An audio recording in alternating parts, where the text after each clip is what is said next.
So ito mga kadumagat, dali na. Napalitan na natin ang clutch sa lining. Ngayon,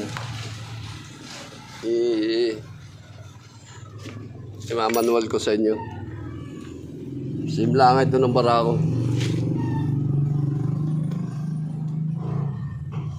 Halos balikatan lang sila.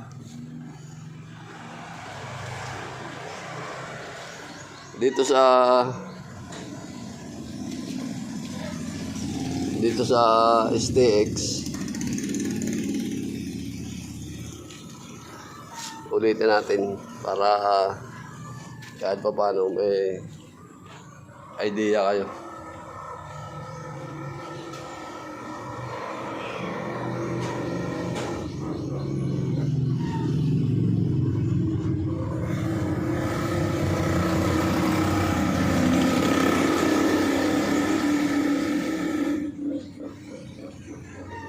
Dito sa clutch hub ng STX, ito ay may arrow.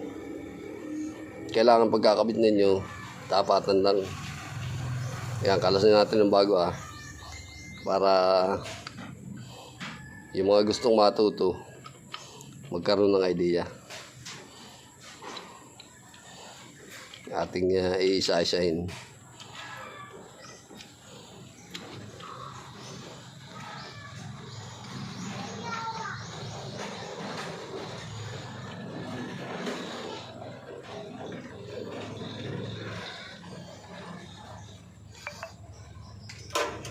Ayan.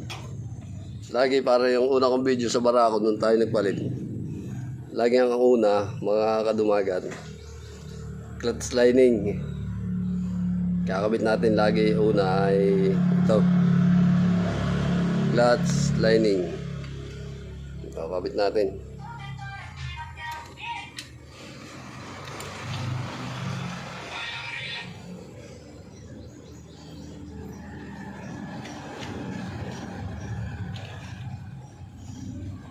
Sumunod yung clutch plate. Ayan.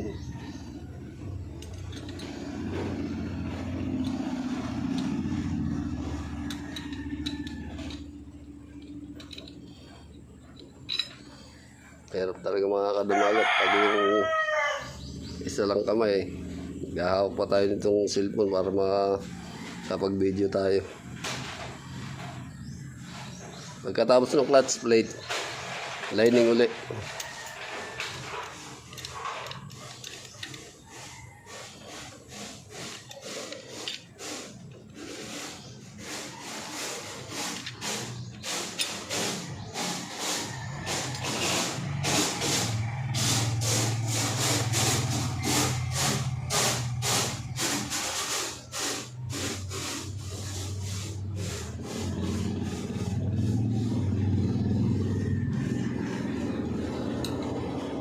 Yan, clutch plate ulit.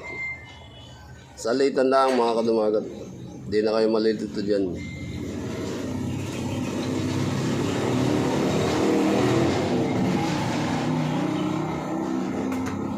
Basta salitan lang ng salitan.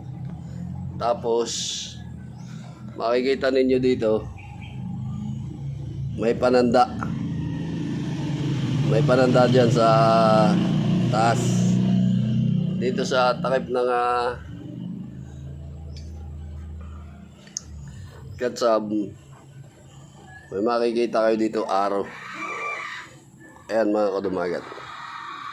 Kailangan tatapat ninyo yan doon sa pinakita ko kaninang pananda para mapasigo yung clutch. Pag hindi ninyo doon na itapat, kahit anong gawin niyo yung pisa dun sa inyong clutch dito sa manibela, sa may hawakan, hindi yan didikit ang lining. Hindi yun magkakaigi para hindi pa ulit-ulit yung trabaho. Okay, ganun lang mga kadumagat para magkaroon kayo ng idea.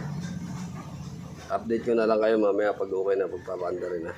Okay, maraming salamat.